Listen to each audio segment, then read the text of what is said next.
Usa ka Danish national ang nadakpan sa otoridad sa Cagayan de Oro City tungod kuno sa pagpakatag og malaway nga hulagway sa social media. Atong sayron ang detalye niini sa live report ni James Paulo Yap. James? Yes, Sara, dakpan ang usa ka Danish national human nga gireklamo sa iyang kanhi asawa tungod matud pa sa pagpakalat sa iyang mga hubo nga mga hulagway sa social media. Dakpan ang usa ka langyaw human kini gireklamo sa iyang kanhi asawa atol sa gipahigayon nga entrapment operation sa Regional Anti-Cybercrime Unit 10 sa usa ka pribadong subdivision sa Upper Carmen, Cagayan de Oro City. Ang suspect nailhan nga si Rene Filo, 61 anyos, ug usa ka Danish national. Sa investigasyon sa kapulisan, gusto matud pa nga makigbalik sa suspect sa iyang kanhi asawa nga si Alias May. Apan nagdumili na kuno ang biktima, gumikan kulatado kuno kini. Gikasuko kuno kini sa suspect, hinungdan nga gipakatag niini ang mga hubo nga hulagway sa biktima ngadto sa ilang mga kaila. We are not sure pa if ginabaligya niya or what, basta kay nabalaan lang sa wife na those sexually explicit photos and videos niya, which is para lang unta to sa ilahang duha, is private, for private purposes lang to, i-upload ni husband without her approval. Gawas kuno sa pagpakalat sa mga laway nga photo ug video, mibahad pa kuno ang suspect nga ipapatay ang tibuok banay sa biktima kung magdumili kini makipagbalik kaniya. Atol sa operasyon, na-recover gikan sa suspect ang laptop kung asa nakasave ang mao mga videos. Sa nasod Denmark matud pa nagpuyo sulod sa 7 ka tuig ang magtiayon.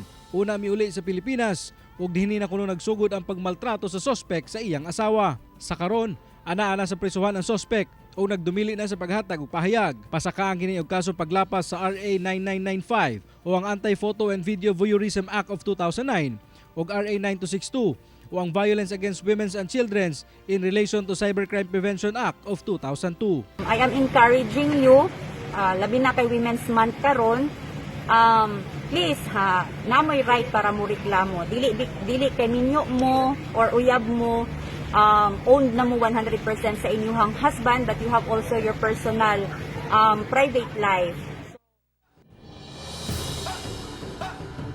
Sara, awhag karon sa kapulisan sa tanan nga mga nabiktima sa maong pagpang-abuso nga dili mahadlok nga mutahan sa ilang opisina aron mahatagan dayon sa hustisya.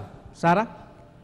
Yes, James, na-mention ni mo kaganina no, nga pagbalik nila sa Pilipinas, diha nagsugod ang pagbaltrato sa suspect sa iyang asawa. Unsa kuno ang rason sa suspect ganong gimaltrato niya ang iyang asawa pagbalik dinhi sa Pilipinas?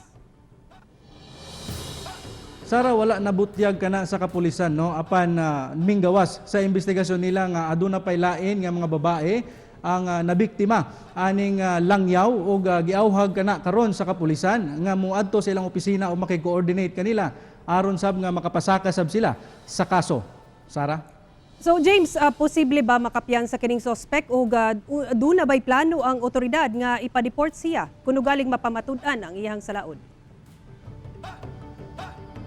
Sara, sa pagkakaron ginatun-an kana sa otoridad no ang posibleng pagpa-deport sa iyaha, pero una kana ginapahigayunan pa og cyber surveillance sa mga anti-cybercrime unit 10 ang internet no kay naay taho nga posibleng gibaligya kuno sa maong langyaw ang mga photo ug video sa iyang kanhing asawa.